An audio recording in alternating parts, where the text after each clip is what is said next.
This is the Become the Lion podcast. If you are aiming to become the top in your industry, not second, not above average, the top, then you have come to the right place. Become the Lion will provide you with weekly insights and motivation needed from our guests on how to escape the common herd that society lives in. If you're looking to change your life, then get ready. Welcome to Become the Lion.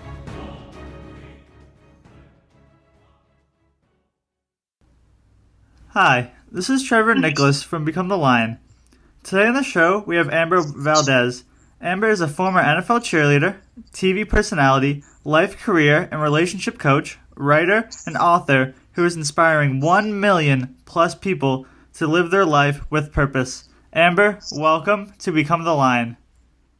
Oh, thank you so much, Trevor, for having me. I'm so honored and blessed and just feeling so grateful in this moment that I get to serve you and the Become the Lion tribe. So I'm really happy to be here today.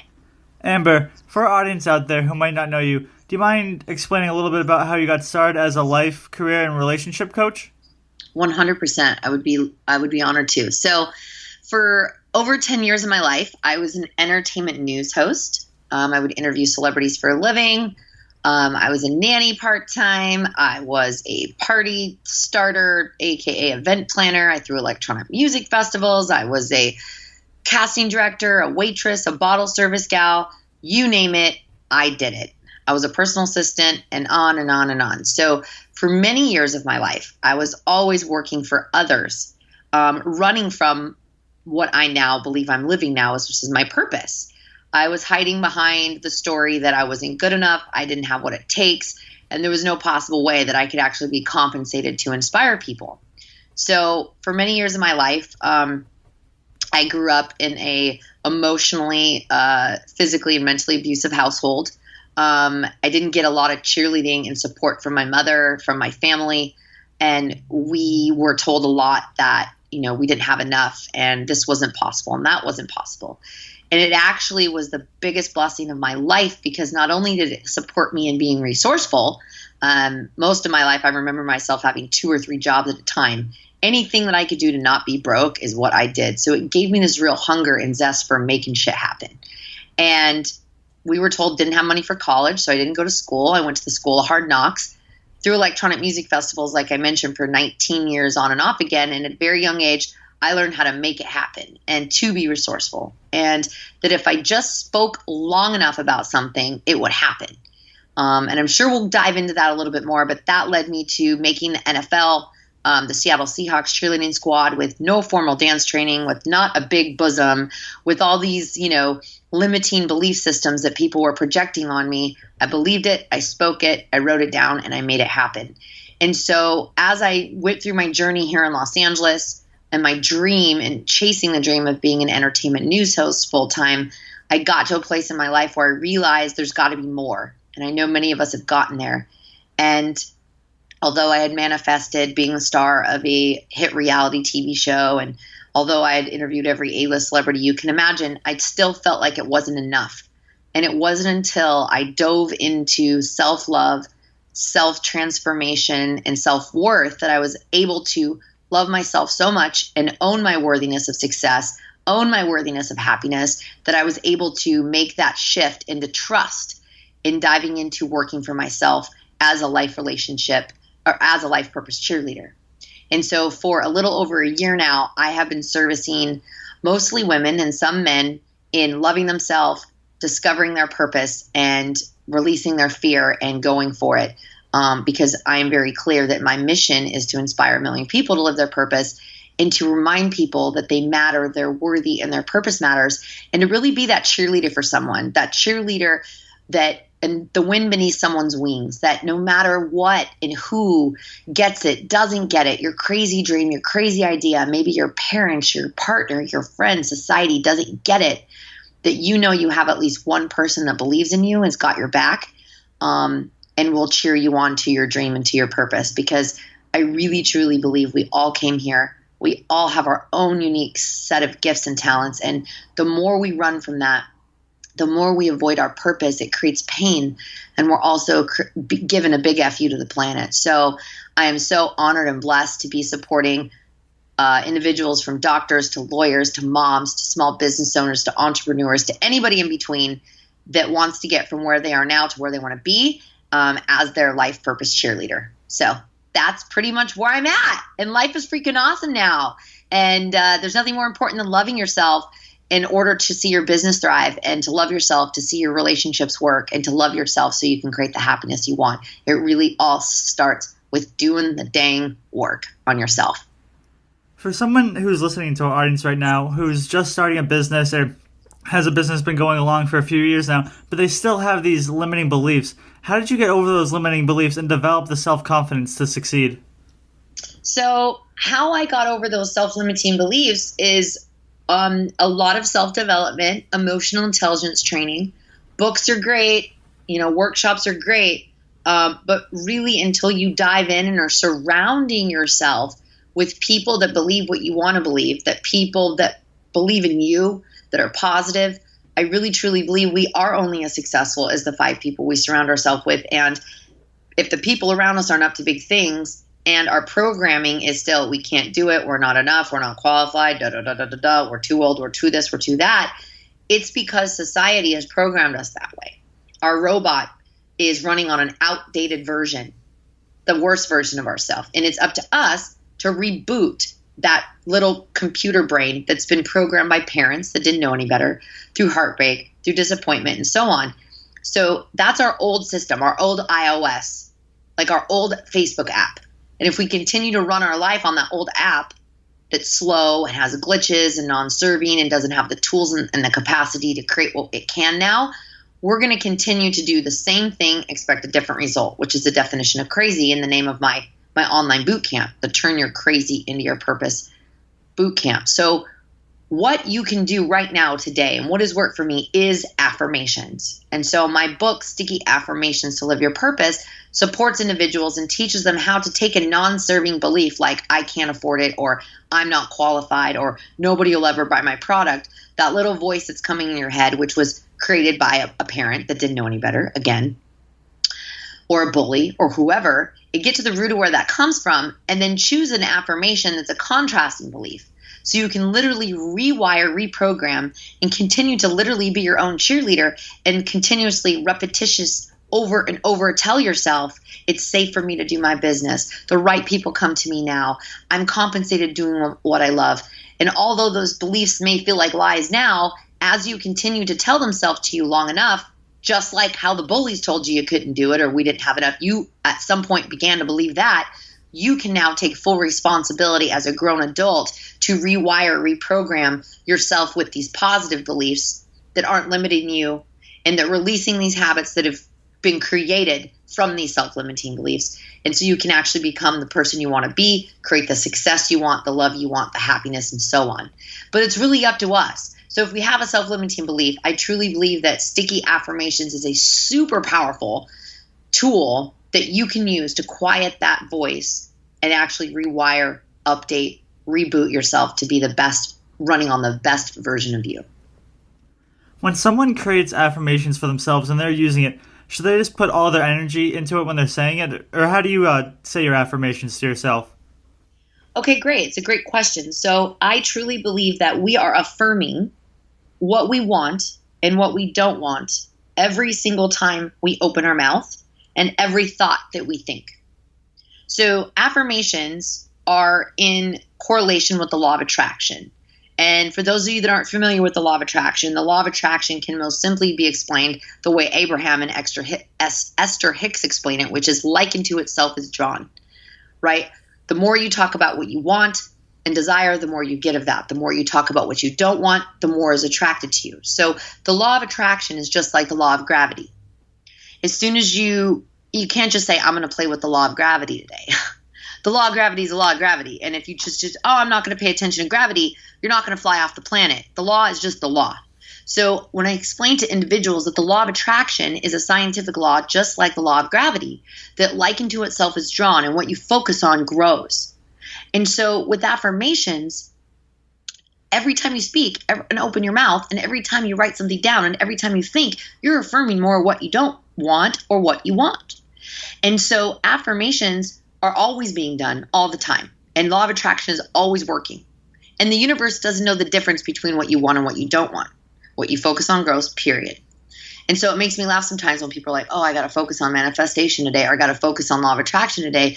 Yeah, I think you should be focusing all the time and being the police of your words and your mind. And if you look at your life as a direct reflection of the words that are coming out of your mouth, if you start to catch yourself when you start to complain or bitch or moan or be negative and say things you don't want, reaffirming a habit like I'm always late, the more you keep talking about I'm late, I'm always late, you're telling your robot, just like if you were a Facebook programmer, to keep being late. So you're literally writing your code all the time every time you speak. So if you're looking to manifest something, for example, if you're looking to manifest more abundance into your business, you could say, money comes to me everywhere I go. Or clients, I prosper everywhere I turn. I got some of these from Louise Hay, my favorite affirmation queen, who's pretty much like my idol, my mentor. So if you're looking to manifest something grand, I would say the most important thing is to get yourself in a place of joy, in a space of happiness. Because if you are in a really shitty mood and you're really negative and you're really sad and you're trying to manifest something from that space with a positive affirmation, it's not going to work. So you get to create a thought like Peter Pan, a little happier thought. So if today's a bad day, you could say you're going through it. Maybe you're broke, or maybe you can't pay your bills, or maybe a client just canceled on you and you're like, ugh. Look for something to be grateful for, because when we are in gratitude, we can't be unhappy. And I would say don't go into action for your business. Don't pick up that phone. Don't write an email. Don't share a post or a Facebook Live. If you're in a shitty space, don't you dare go out into the world with your business, because you're going to attract shitty people. And if you're in a scarcity conversation, which is like people can't afford my products, if you say something like that, you're going to be attracting people that can't afford your product. So the most important thing you can do in order to start manifesting what you want, you get to come from gratitude. And gratitude creates joy. And from a space of joy, you can manifest your desires. If you're in a space of anger or pain or sadness, you're going to manifest more of that, because like into itself is drawn. So really the key to affirmations is to not only utilize them when you say something unwanted or you're reinforcing a habit, to choose a different affirmation and to slowly think a thought that feels a little bit better. So there's many different ways where you can use manifestation or affirmations to manifest, but you can also use affirmations to rewire, reprogram your self-limiting beliefs of I can't do this or this is not possible. You can use those also to create new habits. Like let's say you want to stop drinking Coke and soda, that you're really looking to get healthier. You can put an affirmation on your refrigerator or on your computer that says I love myself, so I drink water. And every time you read it, you're reprogramming your brain. Oh, I love myself, so I drink water, or water is my favorite beverage, right? So is this making sense, Trevor? Are you picking up what I'm putting down, everybody? Yeah, no, it's excellent. And you mentioned about gratitude. What are some ways that someone can express more gratitude in their life? Oh, I love that. Thank you for asking. So gratitude is one of the things is my primary focus on my 4-week online boot camp series, the Turn Your Crazy into Your Purpose boot camp. Which I take individuals through 4 weeks. And we really, really work on morning routine, meantime, gratitude, manifestation, of course, law of attraction and affirmations. But one of the biggest things we hone in on is gratitude. And as I mentioned earlier, from a space of gratitude, you feel good, right? When you express gratitude for your cat, your dog, the sky, the sun, the moon, the water in your refrigerator, you're really getting to a pace to realize that there's someone out there right now praying for what you have. And there's always something to be grateful for, whether it's your cell phone that someone's crying right now because they can't afford to buy a new one, or your computer that's old and running slow that someone just wishes they had a computer, or someone who's about to lose their house and you're complaining about your shitty apartment, or maybe you're complaining about your life and someone's taking their last breath. From a space of gratitude, if you really, really drop into the fastest way to get out of your shit is to be grateful for what you got. And the universe, I believe, does not give handouts to victims. So when we focus more of what we don't have, we're going to get more lack. We're focusing on scarcity. And so from a space of gratitude, you can manifest desires. You're also feeling better, which is the key component in manifesting. And thinking about what to be grateful for feels good. And when you feel good, you attract more good to you. So gratitude is the most important thing you can do.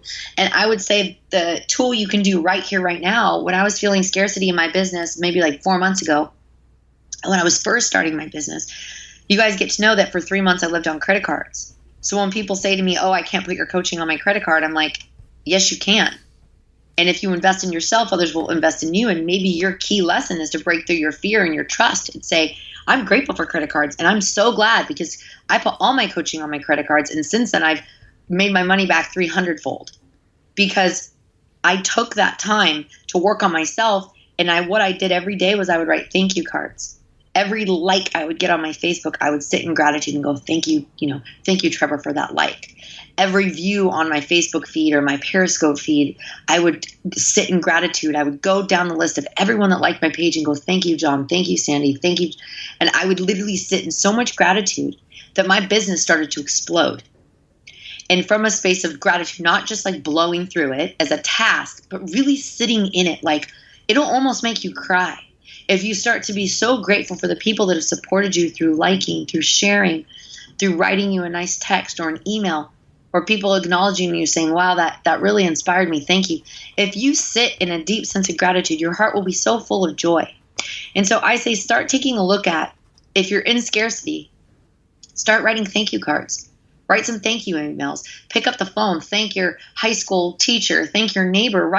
Every month when I write my check, I write a thank you card to my landlord. I thank him. Thank you for this amazing, affordable apartment. You're the best landlord ever. Have a great day. I focus on being grateful for my beautiful home. And I think if we all could just look at that, is that if your business isn't working, if you're in temporary scarcity financially, you got to step up your gratitude, doll. You got to step up being grateful for that computer and that post and that one like, that one share, that one post on your blog, whatever it is, that one client. Shower them with gratitude, not just obsess with them, but in your own space. And so we always have something to be grateful for. And I think starting your morning with writing in a gratitude journal is a big one because it's going to start your day. You're going to look for what's working versus looking for what's not. And especially as entrepreneurs, I've been there. There's some dark days. And at one point I had all my clients, their 3-6 months was wrapping up. And I was like, oh shit, that old wound inside of me coming up of like my childhood, like, oh God, what if no one else will sign with me, right? Like that's normal, right? Especially as entrepreneurs, it's like, what if? And so what did I do? I wrote thank you cards to every single client I've ever had, to every person that had taken my boot camp.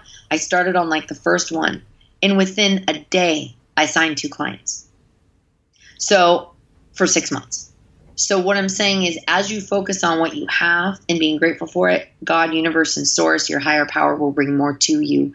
So look for ways to be grateful every day by writing in a gratitude journal, then writing thank you notes, for sitting in your meditation and just sending a lot of blessings or going through your posts on social media and liking and saying out loud, thank you, John. Thank you, Lion. Thank you, Trevor.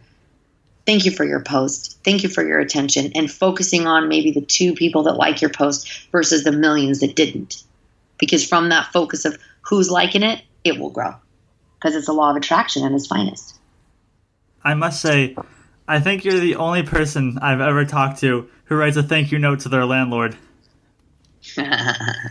Well, I lucked out with this apartment. I mean, this townhouse. I got to say, in Los Angeles, what I'm paying and how big it is and the amenities it has, having such shitty landlords in New York and everywhere else I've lived in the world, to have a landlord like this, like literally when we moved in, he put fans in for us upstairs and downstairs because I was like, there's not enough light. He put new lights in the ceiling. He went and got new light bulbs. He put shades on the front and the back door.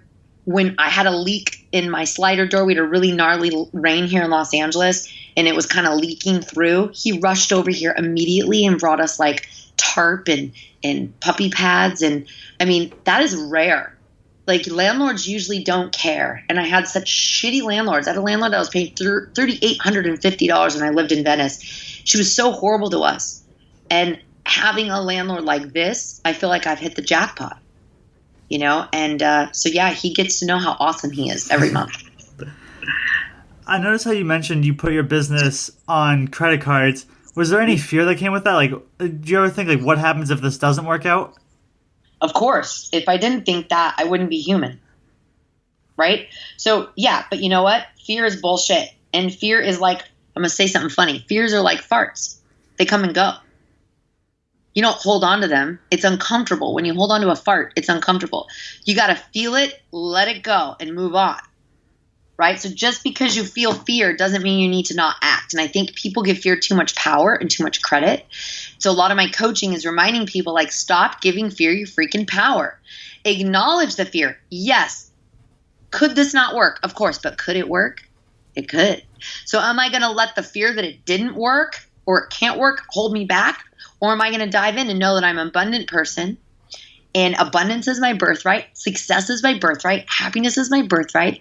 And if I'm really investing in my business and my business is to help the collective consciousness in the universe, then I can't fail. Because if you really truly, your business is about serving other people, you will not fail. Right? So of course there's fears in investing in your business, but if you're not going to invest in your business, who's going to invest in you? Right? And money is just energy. And I think people give money way too much credit. I lived off credit cards for 3 months. I had to borrow money from my boyfriend and my mom for the first time in like 20 years. I'm 38 now. So last year I was 37 and I was in the deepest financial scarcity I'd been in since I was a little girl. And it's because I worked for someone that didn't value me and he paid me $1,200 a month. I was basically the vice president of the company working 90 hours a week on a $1,200 salary.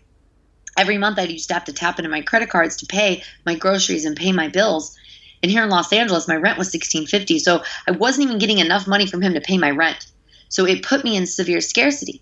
But that was a choice. And it was a beautiful choice. And I'm glad I went through it because now I can coach people to quit their jobs. My clients quit their jobs all the time and start working for themselves because if I wouldn't have done it, I couldn't powerfully coach clients to do it. I can't say, when you go all in, you will not fail.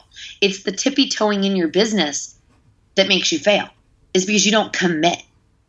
And so, yes, did fears come up to get a loan and borrow money? Yeah. Did I have to drop my ego? Did I have to say no to my friends when they'd have these like parties and like tasting dinners? They're like, wow, Amber can't afford $50. Like, what's that about? But you know what? Oh, well, because I was committed out of my mind to do whatever it took to make my business work. My boyfriend didn't get it. I was like, you got to trust me. You got to trust me. And I was all in. And I had 1 client, then I had 2 clients, and I had 3 clients. Then I trended on Periscope. And I worked on loving myself. I worked on meditation. I worked on self-care. I worked on love. I worked on transformation.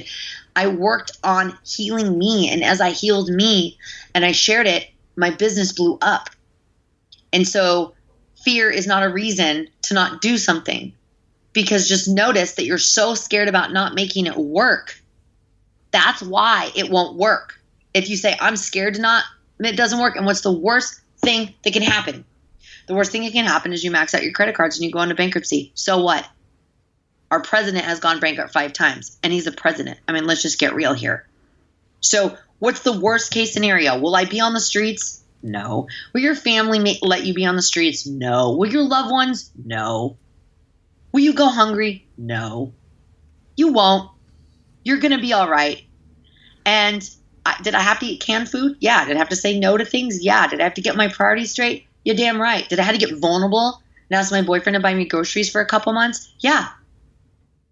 But I paid him back, and I paid my mom back, and I'm paying off my debt. I wrote a $6,500 check to my credit cards last month, and I cried my eyes out. Because never in a million years would I think in less than a year I would be writing a $6,500 check to my credit cards. How awesome is that? And in such gratitude and joy, like, wow, thank God for credit cards. It let me build my business. It let me eat. It let me pay my rent. It let me pay my car payment.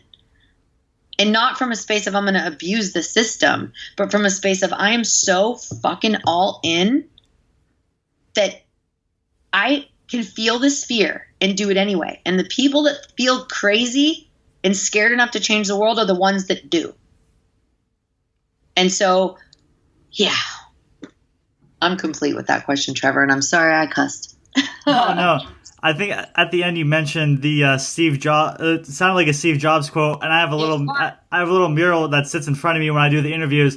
And it's my God, it's Trevor, amazing! It's the entire Steve Jobs quote where it says, "Here's to the Crazy Ones, the Misfits, and it goes all the way down. So it's really, I just love that quote. I love him. And I love Steve Jobs. And to me, Steve Jobs is just, you guys, we get to know that if you don't want to take a risk, then don't be an entrepreneur. And my friend Alexi Pano, she ended up going to Necker Island, which is where Richard Branson lives. And she asked him, what advice do you have to entrepreneurs? And he said, we're all still just trying to figure it out. And she said she found a lot of relief in that, because you look at Richard Branson. I mean, he's got Virgin Airlines, he's got Virgin Music, he's a big philanthropist. I mean, he's a huge billionaire, and he still is trying to figure it out. And I think it's important to realize as an entrepreneur, two things are going to happen. You're going to be on your deathbed and you're going to say, damn, that was a great ride. Or you're going to be on your deathbed and you're going to go, I shoulda, coulda, woulda done that. And that's the reality. We're all going to die, guys. And I know there's a lot of people that are in their deathbed right now, and they're having a hard time crossing over to their next thing, their next life, their next soul, whatever you want to call it. And they're in such turmoil, emotionally, spiritually, mentally, because they lived their life for other people. They lived their life out of fear. They kept that shitty job because they were scared. You should hear me all the time. I hear people say, well, what am I going to do? How am I going to take care of my family? It's like people think that their 9 to 5 is actually safe. It's a false sense of security. That business, I know tons of businesses you guys do that one day they're open and the next day their closed doors are shut. And people think that, oh, well, I got a good job with benefits and, it's going to be here forever. No, that person could wake up the next day and say, I'm going to become a monk. I'm selling the business. Bye, everybody. Right? Life happens. And I worked for Sidney Frank Importing Company, which is Jägermeister and Grey Goose.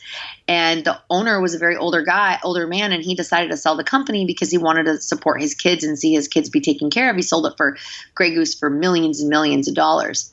And people the company went down fast after that, Jägermeister, because Grey Goose was like their new hit thing. And where I'm going with this is that this false sense of security, this lie, this programming from our parents of you got to get a white picket fence and you got to go to college and you got to get, a good job with good benefits is bullshit. And the time space we live in is 2017, and 2017 means I can do work from my phone or my computer. I can actually give my gifts. People are buying knowledge, guys.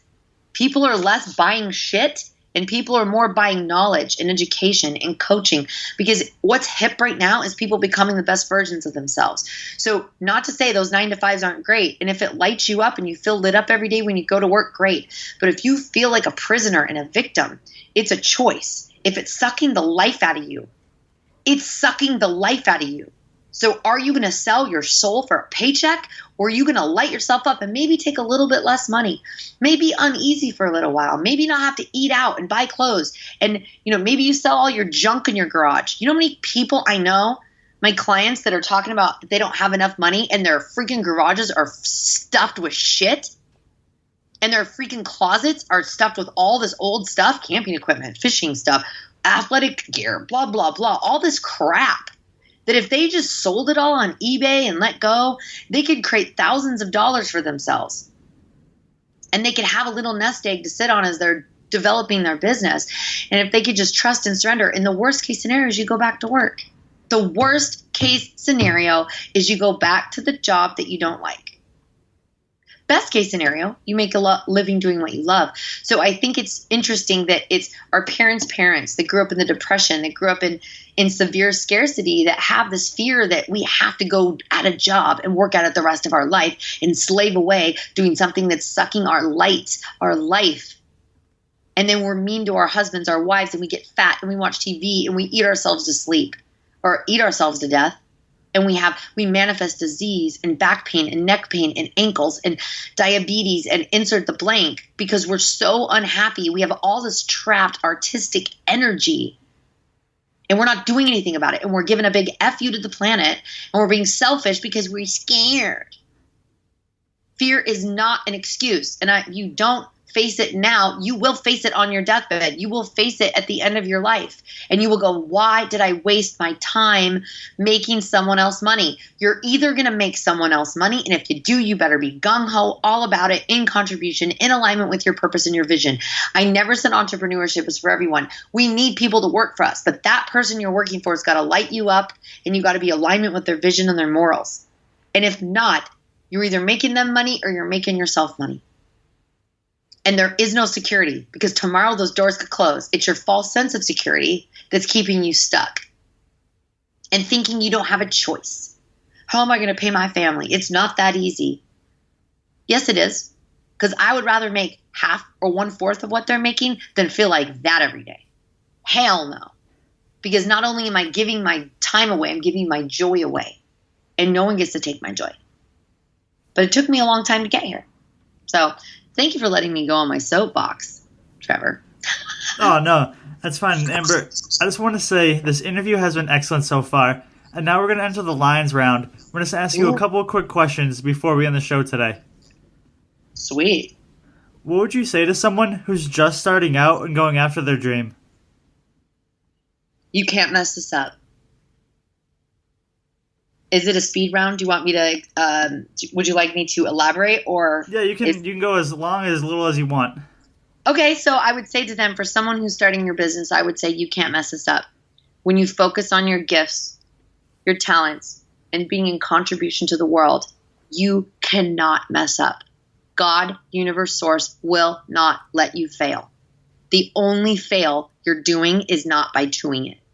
But you cannot mess it up. Everything's perfect. Every choice I've made, every job I've had has led me to be who I am today and the place I'm at today. It was all necessary. It was all necessary to give me the experience to powerfully serve people. So just know you cannot mess it up. It's all a part of the big game, the big plan, and your soul's purpose. Do you happen to have 2 or 3 books that you'd recommend for our audience to read? Yes. Number 1, You Can Heal Your Life. It is a book by Louise Hay. And for those of you that are going, oh God, more self-help, all that bullshit, if you believe that, this book is for you. Even more so. And it's so funny. I had a friend who used to work with me at CBS television, and I was the executive assistant to the EVP of CBS, and she was the executive assistant to the VP. And our lives have twisted and turned and gone here and there. It's been 8 years. And 8 years ago, she said, I gave her the book, You Can Heal Your Life. And I spoke on stage last week at an event here in Los Angeles, and she came up to me and she thanked me and she said, do you know that book is still in my car in my trunk?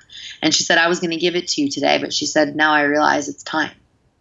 And that book is You Can Heal Your Life. That's the book that changed my life. That's the book that changed everything for me, that got me to really be open to the idea of that the person I am today is because of the programming from my mom and my dad, what they gave me, what they didn't give me, my stories about money, my stories about love, my programming, my belief systems. And it walks you through all areas of your life, love, relationships, money, and success, and your stories. And it really supports you in creating affirmations that are going to powerfully support you. The second book I would encourage you to read is my book, which is Sticky Affirmations to Live Your Purpose. It's only 25 pages. It's on an ebook right now. But that's also going to share with you why sticky affirmations are so important, how affirmations have changed my life, what I've manifested, and give you physical tools to do it. And my third book, actually there's 2 more I'm going to share. The 4 Agreements is a book by Don Miguel Ruiz. It's called The 4 Agreements. It's a super short read.